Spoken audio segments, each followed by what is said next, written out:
Sir पर बिठाया बहू बेटी को। बेटा समर, ऑफिस से थोड़ा जल्दी आने की कोशिश करना। आज तेरी और बहू की शादी की सालगिरह है ना।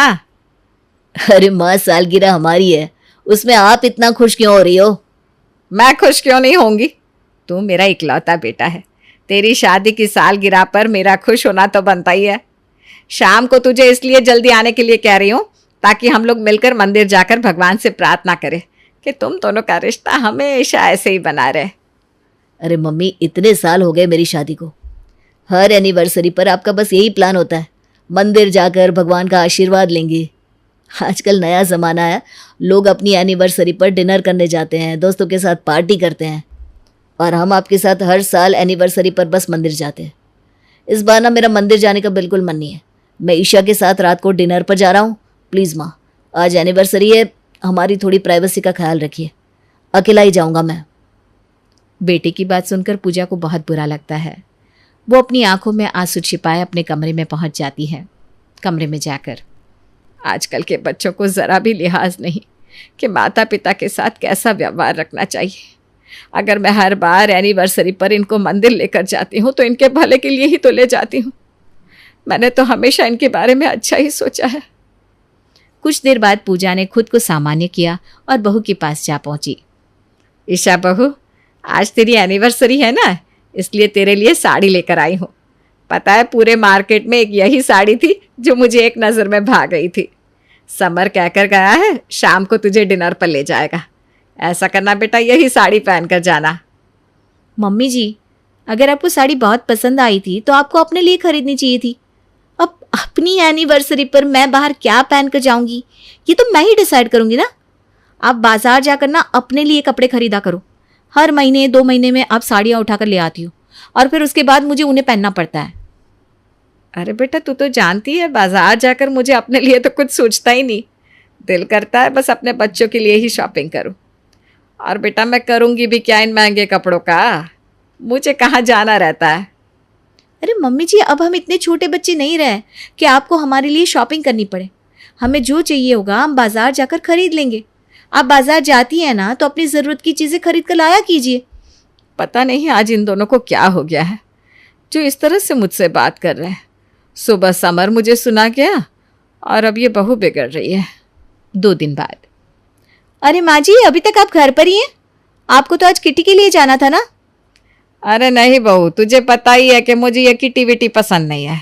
समय की बर्बादी है बस। मुझे तो अपने बच्चों के साथ घर पर रहने में अच्छा लगता है। और वैसे भी तू अभी ऑफिस से आई है, अगर मैं भी चली जाती तो खाना कौन बनाता। अरे तू छोड़ ना ये सब, चला जा, हाथ मुंह धोकर बैठ जा, मैंने चाय रखी हुई है। ओफो माँ जी, क्या ज़रूरत थी आपको खाना बनाने की? मतलब खाना बनाने के लिए आप अपने दोस्तों के साथ किटी नहीं गई? माँ जी, किसने कहा आपको रोज़ रोज़ घर पर बैठकर खाना बनाने को? और हमारा तो प्लान बन चुका था कि हम खाना बाहर से ऑर्डर करेंगे। अब आपकी ये रूखी सूखी दाल रोटी मुझे नहीं खानी। एक दिन भी अपनी पसंद का खाना नहीं खा सकते हम इस घर में। मैंने इतने प्रेम से खाना बनाया, इनके खाने पीने की दिक्कत ना हो इस चिंता में मैं अपने दोस्तों से मिलने तक नहीं गई और ये मुझे ही तेवर दिखा रही है। लगता है जैसे किसी को मेरी ज़रूरत ही नहीं है। देख बहू, अगर तुम्हें बाहर से खाना मंगवाना था तो मुझे पहले बता देना चाहिए था। मैंने इतनी मेहनत से सब कुछ बनाया और तू ऐसे जता रही है जैसे मेरे हाथ का खाना खाने में तुझे बड़ी तकलीफ हो रही हो। अरे तो मत बनाया कीजिए ना, किसने कहा है आपसे कि मेरे आने से पहले सब कुछ बनाकर रखने को? सास पूजा को बेटी बहू का ये रवैया कुछ समझ में नहीं आ रहा था। पूजा के पति की सालों पहले मृत्यु हो चुकी थी। समर पूजा का इकलौता बेटा था।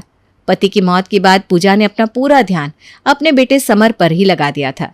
कुछ समय बाद समर की पढ़ाई खत्म हुई और वो एक अच्छी कंपनी में नौकरी करने लगा।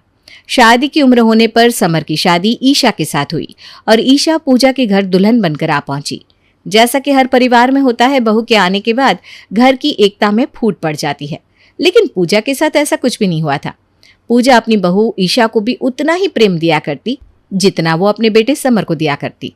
ईशा को उससे कभी भी अपनी बेटी से कम नहीं समझा था। ईशा और समर के ऑफिस जाने के बाद पूजा पूरे घर की जिम्मेदारी संभालती। सुबह उठकर दोनों बेटे बहू को नाश्ता और खाना तैयार करके देती। उनके जाने के बाद घर के सारे काम खुशी खुशी निपटाती और शाम को भी बेटे बहू के आने से पहले चाय नाश्ता खाना सब बनाकर तैयार रखती। हर पल उसके मुंह पर सिर्फ बेटा और बहू का ही नाम रहता। खुद के लिए जीना तो जैसे पूजा ने सीखा ही नहीं था। अपने जीवन का हर पल वो जैसे परिवार के नाम कर चुकी थी। अरे मम्मी जी, आप मेरे आने से पहले ही क्यों खाना बना देती हैं? मैं आकर बनाऊंगी ना। और अब आपकी कोई उम्र थोड़ी ना रही है कि आप इतने बड़े घर की जिम्मेदारी अकेले संभालें। कम से कम एक मेड तो रख लीजिए। अरे बेटा, अगर तेरी जगह मेरी बेटी ऐसे ऑफिस जा रही होती तो क्या ऑफिस से थक कर घर पहुंचने पर मैं उससे खाना बनवाती?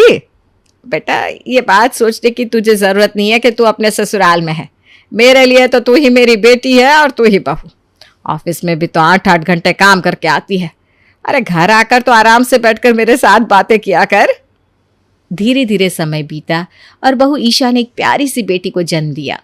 पूजा का जीवन अब ईशा और समर के अलावा पोती समीक्षा के आसपास घूमने लगा था। माँ जी, समीक्षा बहुत छोटी है। अगर मैं इसे छोड़कर ऑफिस चली जाऊंगी तो कैसे सब कुछ मैनेज होगा? मुझे नहीं लगता कि मैं उसे छोड़कर अब वापस से ऑफिस जा पाऊंगी। हर समय मुझे उसकी ही चिंता लगी रहेगी। अरे ईशा, तुम क्यों चिंता करती हो? ऐसा थोड़ी ना है कि बच्चे होने के बाद लड़कियां नौकरी छोड़ देती है। अरे हम बच्चे की केयर करने के लिए कोई बेबी सिटर रख लेंगे। अरे बेटा, क्यों चिंता करती है? तेरी माँ है ना घर में। तू निश्चिंत होकर ऑफिस जा। समीक्षा को संभालने के लिए घर पर मैं हूं। धीरे धीरे समय बीतने लगा। नन्ही सी 6 महीने की समीक्षा दादी की गोद में खेलते हुए 3 साल की हो गई आज के दिन। देख चंपा, कल से तुझे समय से आना है। घर की साफ सफाई, कपड़े, बर्तन, झाड़ू पोछा सब तेरी जिम्मेदारी है। और हाँ, कुक को भी कह देना खाना तीनों टाइम एकदम ताज़ा और कम तेल मसाले का बनाना है, समझ गई? अरे बहू, क्या जरूरत है 2-2 काम वाली रखने की? पता है ना, काम वाली ही होती है। चाहे इन्हें कितना भी पैसा दे दो, इनसे कभी भी अपने मन का काम नहीं करा पाओगे। और फिर मैं घर में खाली ही तो रहती हूँ। अब घर के सारे काम करने के लिए तू नौकरानी रख लेगी तो मैं घर में बैठ कर क्या करूँगी? अरे माँ जी, आप घर में खाली रहती हैं तो अपने खालीपन का कुछ इलाज करिए ना। अपनी सहेलियों से मिलिए, भजन कीर्तन करिए, सत्संग में जाइए। इतना ही नहीं, जिम करना शुरू कर दीजिए। अब ये तो कोई बात नहीं हुई कि आप खाली है तो घर में बैठकर झाड़ू पोछा करेंगी। और देखिए माँ जी, मेरा घर है, मुझे अपने तरीके से संभालने दीजिए। बहुत संभाल लिया आपने, अब मेरी बारी है। आप तो अब घर से रिटायरमेंट ले लीजिए बस। बहू ईशा ने घर के काम के लिए 2 नौकरानियां रख ली थी। इतना ही नहीं, बच्चे की देखभाल के लिए भी घर पर आया आने लगी थी। समर और ईशा तो अपनी ही दुनिया में मगन हो गए हैं और आकर अपने अपने कमरे में जाकर बैठ जाते हैं।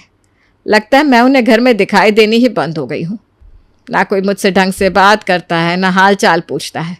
जिन बच्चों के लिए मैंने अपना सारा जीवन लगा दिया, कभी अपनी हम उम्र सहेलियों के साथ समय नहीं बिताया, परिवार को ही अपनी प्राथमिकता समझा। आज उन्हीं बच्चों को मेरा उनके साथ हंसना, बोलना, उनके लिए चिंता करना दखल अंदाजी लगने लगा। घर की शांति बर्बाद ना हो इसलिए पूजा बेटे और बहू से उनके बर्ताव के बारे में कुछ नहीं कहती और अब वो खुद को व्यस्त रखने के तरीकों के बारे में सोचने लगती है। सबसे पहले उसने पार्क में जाकर अपने हम उम्र लोगों के साथ दोस्ती बढ़ाने के बारे में सोचा, इसलिए अब वो नियम से पार्क में जाकर बैठने लगी थी। अरे भाई, आज तुम यहाँ पार्क में कैसे नजर आ गई? क्या बात है, आज काम जल्दी खत्म हो गया क्या? अरे नहीं, ऐसी बात नहीं है। वो क्या है ना, बहू ने घर के कामों के लिए फुल टाइम मेड लगा ली है। अब घर पर तो कुछ काम रहता नहीं। कितनी देर बंदा टीवी में दिमाग खपाए तो मैंने सोचा चलो पार्क या मंदिर ही हो आती हूँ। अरे बहन जी, बहुत अच्छा किया आपने। देखिए, हम लोगों ने तो अपनी सारी ज़िंदगी घर गृहस्थी चलाने और बच्चों को काबिल बनाने में गुजार दी। अब जब बच्चे काबिल बन गए, अपनी घर गृहस्थी संभालने लायक हो गए, तो क्यों ना हम लोग कुछ दिन अपनी ज़िंदगी अपने तरीके से जी लें। और सही बताऊं तो जो मज़ा इस उम्र में है ना, वो तो कभी जवानी में भी नहीं था। अब आप ही सोचिए, इस उम्र में ना तो हमें बच्चों को टिफ़िन बना कर देने की चिंता है, ना पति के ऑफिस से आकर उनके नखरे झेलने की। अरे आज़ाद पंछी है हम लोग। जब मन किया मंदिर में भजन कर लेंगे, जब मन किया चल दिए झोला उठाकर सहेलियों से मिलने। अरे अपनी मस्ती में जी रहे हैं अब तो। असली मज़ा तो इस रिटायरमेंट के बाद वाली ज़िंदगी में ही है। क्यों, क्या कहती हैं आप? हाँ जी, ठीक कहा बहन जी आपने। वैसे मैं भी अब तक घर गृहस्थी ही चला रही थी, लेकिन अब लगता है आपकी बात भी गलत नहीं है। जीवन भर बच्चों के मोह में बंद करना, हमने कभी अपने मन का कोई काम किया नहीं, ना किसी से दोस्ती की, ना घूमे फिरे। बस काम करते करते ही इतनी उम्र बिता दी। कभी ख्याल ही नहीं आया कि अपने बारे में भी सोचना चाहिए। लेकिन अब मुझे एहसास हो रहा है कि हम बुज़ुर्ग अपने बच्चों नाती पोतों से चाहे जितना प्रेम कर लें, लेकिन एक समय के बाद ना हमारा प्रेम भी उनके लिए बेड़ी बन जाता है। आज के समय में बच्चे आज़ाद होकर जीना चाहते हैं, हमारा प्रेम उन्हें बंधन की तरह लगता है। अगर परिवार की सुख शांति चाहिए ना, तो इन बेड़ियों को खोल देने में ही समझदारी होती है। आपकी बातों से मैं सहमत हूँ बहन जी। अब से मैं भी ना आप लोगों के साथ समय बिताऊंगी। सच में आपसे बातें करके आज मुझे बहुत अच्छा लगा है। अरे पूजा जी, हम तो हमेशा से ही आपको भजन कीर्तन किटी पार्टी हर चीज़ के लिए बुलावा भेजते हैं, लेकिन आप कभी हमारे साथ मिलती जुलती ही नहीं। हमें तो यही लगता था कि शायद आप हमारे साथ उठना बैठना पसंद ही नहीं करती हैं। अरे नहीं नहीं, ऐसी बिल्कुल बात नहीं है। वो क्या है ना बहन जी, बस कुछ बातें ना समय के साथ ही समझ में आती है। आप ये समझिए कि मेरी समझ थोड़ी सुस्त है, बातों को समझने में थोड़ा समय ज़्यादा लेती हूँ, लेकिन आप समझ गई हो, अब कोई दिक्कत नहीं आएगी। आप लोगों का जो भी प्रोग्राम हो ना, मुझे भी ज़रूर शामिल करिएगा उसमें। शुरू शुरू में तो घर से बाहर निकलकर सबसे मिलने जुलने में पूजा को काफ़ी समस्या आई, लेकिन धीरे धीरे वो लोगों से मिलने जुलने में सहज हो गई। देखते ही देखते पूजा का जीवन के प्रति नज़रिया ही बदल गया था। पहले घर में पुराने गले कपड़े पहनकर दिन भर बच्चों के आगे पीछे घूमने वाली पूजा से अब वो एक हमेशा खुद को मेंटेन करके रखने वाली, दोस्तों के साथ फ़ोन पर घंटों बातें करने वाली, सहेलियों के साथ टूर पर जाने वाली पूजा बन गई थी। किटी पार्टी हो या भजन संध्या, दोस्तों के साथ समय बिताने का कोई भी मौका वो मिस नहीं करती थी। बच्चों और परिवार की जिम्मेदारियों से थोड़ा सा फासला करने के बाद उसे समझ में आ गया था कि घर परिवार और बच्चों के अलावा भी एक दुनिया है जिसमें उसने कभी कदम ही नहीं रखा। ये देखिए मम्मी जी, मैं आपके लिए ये साड़ी लेकर आई हूँ, देखकर बताइए कैसी है। साड़ी तो बहुत अच्छी है बेटा।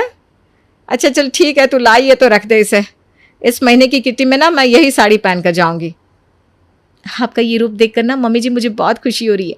आपको पता है, पहले मैं जब भी आपके लिए कोई कपड़ा लेकर आती तो आप मुझे क्या जवाब देती? अरे बेटा, मुझे कहाँ जाना है नए कपड़े पहनकर, मेरे लिए ये सब डिज़ाइनर कपड़े मत लाया कर, बिना बात पैसे बर्बाद करती है, इतने पैसे में तो अपने लिए कुछ अच्छा सा खरीद लाती। मैंने हमेशा आपको घर परिवार के लिए बच्चों के लिए सोचते हुए और उनके आगे पीछे भागते हुए ही देखा। मैं नहीं चाहती थी कि आप अपनी पूरी ज़िंदगी सिर्फ हमारे लिए जीते हुए बिता दें। इसलिए मम्मी जी, पिछले दिनों में हम लोगों ने आपके साथ जो भी मिसबिहेव किया ना, वो इसीलिए किया ताकि आपको ये समझ में आए कि हम लोगों के अलावा भी आपकी अपनी पहचान है, आपकी अपनी एक ज़िंदगी है जिसे जीना बहुत ज़रूरी है। क्या मतलब तुम दोनों जो इतने दिन से मुझे इग्नोर कर रहे थे, वो सब तुम दोनों की सोची समझी साजिश थी? तुम्हें कुछ एहसास भी है कि इतने दिनों में मैंने कैसा महसूस किया? एक दिन की बात है माँ, मैं ऑफिस से घर आ रहा था, नीचे मुझे रंजन आंटी मिली। अरे बेटा, मम्मी की तबीयत कुछ ठीक नहीं है क्या? नहीं तो आंटी, मम्मी तो एकदम ठीक है। क्या हुआ आपको, किसी ने कुछ कहा है क्या? नहीं, किसी ने कुछ कहा तो नहीं, बस तुम्हारी मम्मी ना एकदम घर से बाहर ही नहीं निकलती, ना किसी से मिलती जुलती है, ना कहीं आती जाती है। इतना ही नहीं, अभी कल परसों किटी पार्टी थी, हमने इनविटेशन भेजा तो वो वहाँ भी नहीं आई। तो मुझे लगा कहीं ऐसा तो नहीं कि कुछ तबीयत खराब रहने लगी हो, इसीलिए सबसे मिलना जुलना छोड़ रखा हो। अरे नहीं नहीं आंटी, उनके पास कुछ काम होगा इसीलिए नहीं आ पाई होंगी। समर इतना कहकर 2-4 कदम आगे ही बढ़ा था कि रंजन आंटी के पास खड़ी एक औरत उनसे कहती है, अरे बहन जी, आपको नहीं पता क्या, घर से बाहर कैसे निकलेगी बेचारी, इन लोगों ने नौकरानी बनाकर रखा हुआ है घर में। अरे आज के ज़माने में ऐसा कौन सा घर है जहाँ पर झाड़ू पोछा बर्तन वाली ना लगी हो, लेकिन इनके घर में इनकी बूढ़ी माँ पूरा दिन सफाई करती है, खाना बनाती है। इतना ही नहीं, अपनी छोटी सी बच्ची भी ना माँ के पास छोड़ रखी है उन्होंने, उसकी देखभाल भी यही करती है।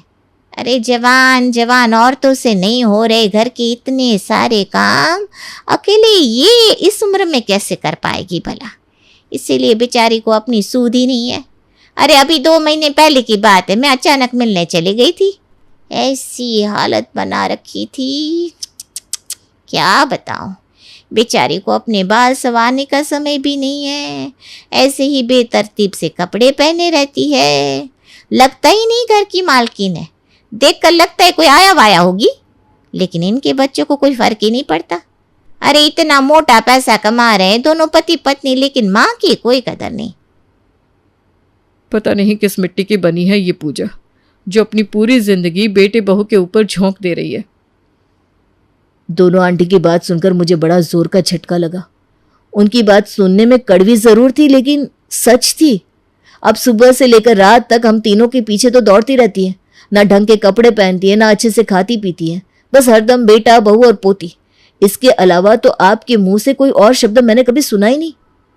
कितनी बार हमने आपसे कहा कि एक कामवाली रख लीजिए, लेकिन आपको तो अपने हाथ से पकाकर खिलाने में ही अच्छा लगता है, इसीलिए आप किसी मेड को घर में रुकने ही नहीं देती। इसीलिए मैंने और ईशा ने मिलकर प्लान बनाया कि जब सीधी उंगली से घी नहीं निकल रहा तो अब हमें उंगली टेढ़ी करनी ही पड़ेगी। तभी आपको समझ में आएगा कि सिर्फ बच्चों के पीछे दौड़ते रहना जरूरी नहीं, अपने बारे में सोचना भी उतना ही जरूरी होता है। जब हम लोगों ने आपके साथ कुछ दिन बेरुखी से बात की, तब आपको ख्याल आया कि आपकी अपनी भी एक जिंदगी है जिसे आप हमारे बिना भी जी सकती हैं। आप खुद ही देख लीजिए माँ, आपके अंदर कितना बदलाव आया है। पिछले 2 महीने में आपके रहने खाने पीने हर चीज़ का ढंग बदल गया है। आप पहले से कहीं ज़्यादा खुश नजर आती हैं। इसमें कोई बुराई नहीं है माँ। अपने लिए मी टाइम निकालना और थोड़ी सी फुर्सत चुरा लेने का हम सभी का अधिकार होता है। प्यार अपनी जगह है, लेकिन प्यार का मतलब ये तो नहीं ना कि हम अपने जीवन का एक एक मिनट किसी दूसरे के नाम कर दें।